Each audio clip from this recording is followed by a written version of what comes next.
That was my mic. Cafe Anyway. That was beautiful. Thank you. Mike's Daily Podcast. Episode 800, 900, something. 955. There we go. Hey, today it's Mike Matthews broadcasting from Cafe Anyway, located somewhere in Podcastro Valley, Mont. Haley's here. Haley's going to actually be here when I interview Craig Marshall, the singer-songwriter, Austin Americana folk rock guy. This was sprung up on me, so. Mike's Daily Podcast. Says the guy who never checks his text messages. Didn't get one. I texted you last night. Mike's Daily Podcast. Today, it's the return of the much loved segment into an interview. Wait, I sang that already. Now we're not supposed to eat any more bacon because apparently it's cancer-makin, and you don't want this if you're Swedish or Jamaican. I'm a little bit sad, and I ain't even fakin. And now, more processed meats. But here's the thing. Mike's Daily Podcast. That stuff was too crazy expensive. So let me sing. Mike's Goodbye. Daily Farewell. Podcast. Auf Wiedersehen. So long. Yeah. Bacon. But never you, Kevin Bacon. Or you, Sir Francis Bacon. Sir Francis Bacon is dead. Who said knowledge is power? Power to the people. Okay. Sir Francis Bacon is dead, and Kevin Bacon's alive, though. yes. Also, not so much power to the people because he was an agent of English imperialism. Kevin Bacon was? I never liked that guy. What? Sir Francis Bacon. So, welcome to the morning show today. What do you think, Haley, about no more bacon? We can't eat bacon in the morning. That's fine. I don't really mind bacon. It's greasy and delicious. It's greasy and it's kind of delicious. I've slathered it all over my hamburger. I can't have red meat anymore either, they say. What is your bacon number? My bacon number? Uh-huh. What is that? So you know, like the 6 or the 7 stages of separation theory? Yeah. Oh, for Kevin Bacon, yeah.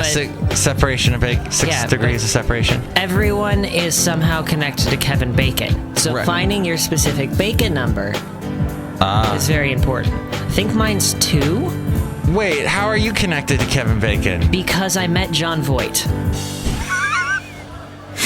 And John Voight was in a Kevin Bacon movie? I believe so. Okay. Well, today we're talking to Craig Marshall, who's done a couple songs for different movies, and so and Kevin Bacon's in movies. Yeah, so you may be like 2 or 3. There's actually a website that you can go on and that's for any actor or any like celebrity, you can put in their name and get their bacon number. That's brilliant. So yesterday I said you reminded me of a Muppet when you do that little jerking side to side thing. It kind of looks like when the Muppets are singing and dancing. Everyone's very familiar with this because they see me every day on this podcast. They see. Well, I wanted to paint a picture with words.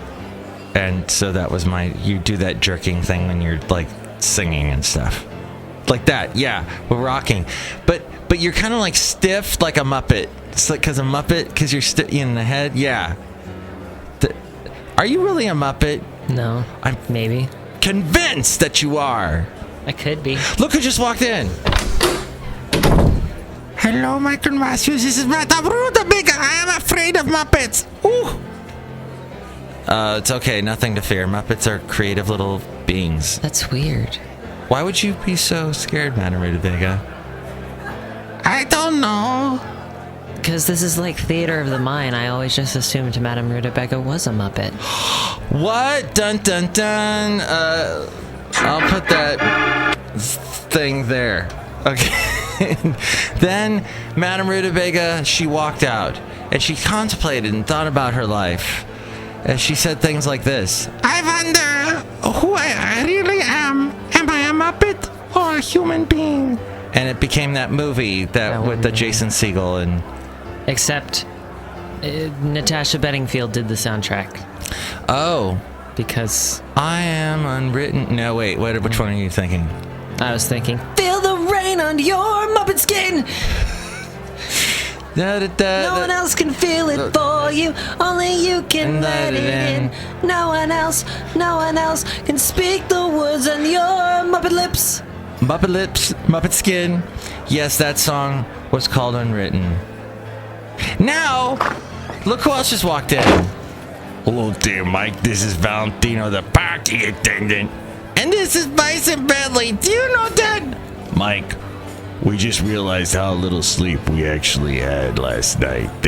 Yeah. Hubba hubba. There was like a noisy fan, and there was like a blinking light, and something else was keeping us up. Less hubba hubba. He was on the couch. He was nowhere near me while we was sleeping there. I was trying to spoon him, but he was too far away. What did you just say? Did I say something? I didn't know I said that. Do you know that? Seems like you need a larger spoon. This is true. Valentino's, you're kind of big. Maybe a shovel. I come from large stock. Well, so Craig Marshall today, that's cool. And then, suddenly just a wall.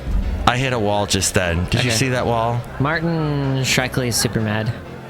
Who's that? The CEO guy. Did I mention this on the podcast? No. Okay, the CEO guy who jacked up the price of that medicine. Yes, the worst human being on the planet. Worser than the douches in the Rockstar commercial that I saw. James Franco and Lenny Kravitz. God. That's how bad they are. They're worse than those major celebrities that people probably like. Yes. Sorry, I'm a chump. I know that Lenny Kravitz is your favorite musician. I'm a chump, our only listener in Murfreesboro, Tennessee.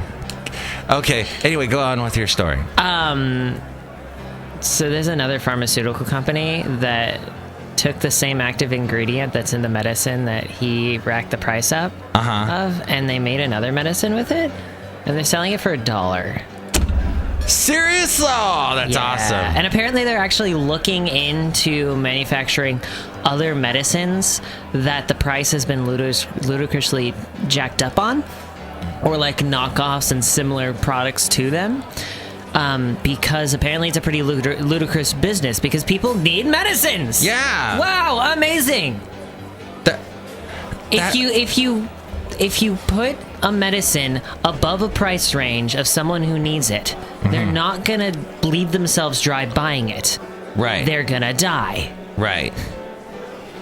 That's well put. So if you lower the price, people will buy it. You'll make money. Thank you. So Gosh. Martin Shkreli's pissed about that. And he's also not happy at Bernie Sanders. Martin Shkreli sounds like such a tool. He is. We discussed this before. And he's got such an ego.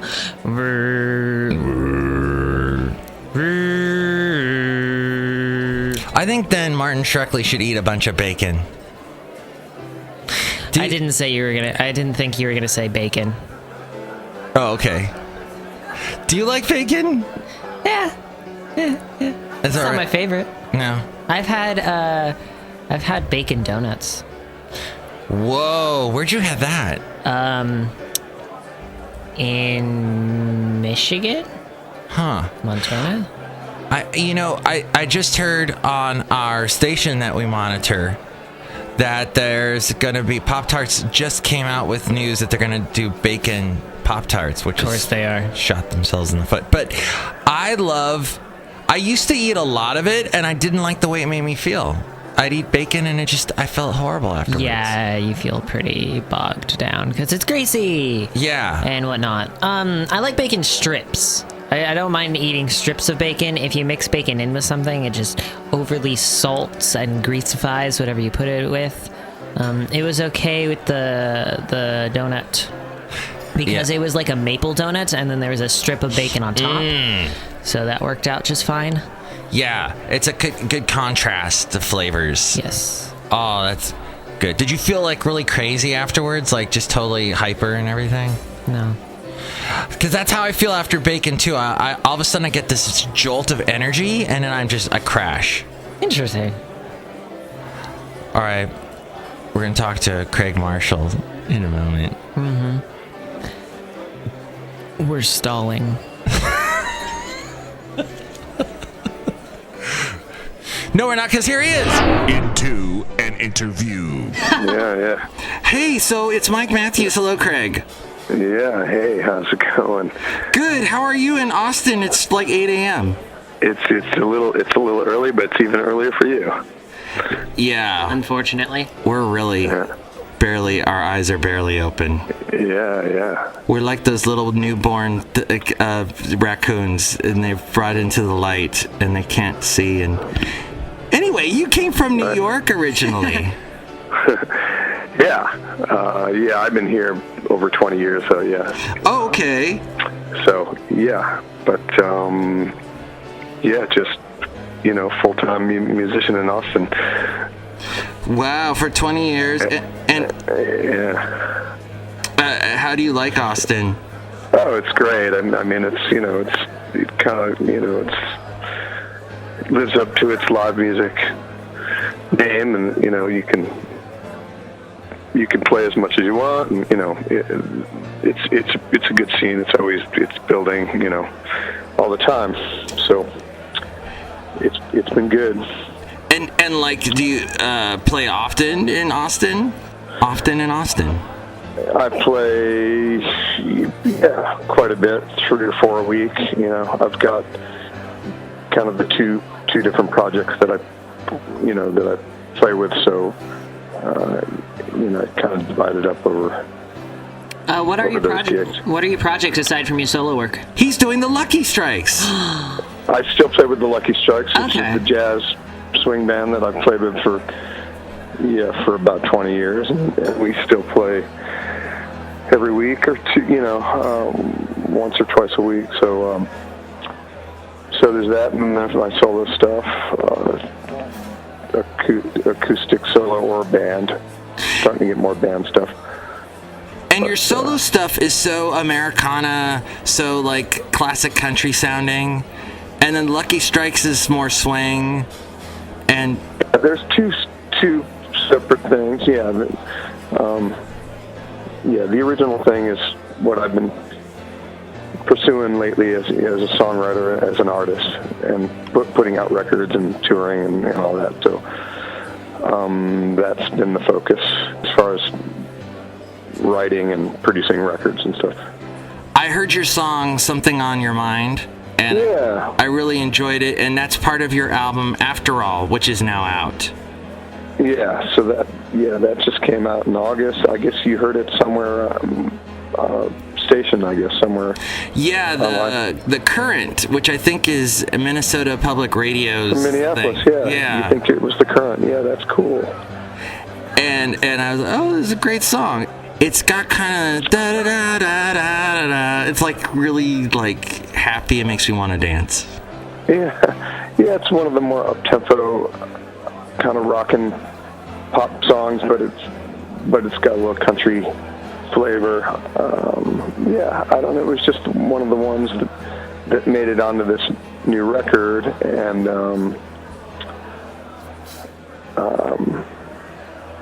I'm trying to think. I don't think I can remember exactly like when I wrote it or how it came about. But what is your process for writing songs?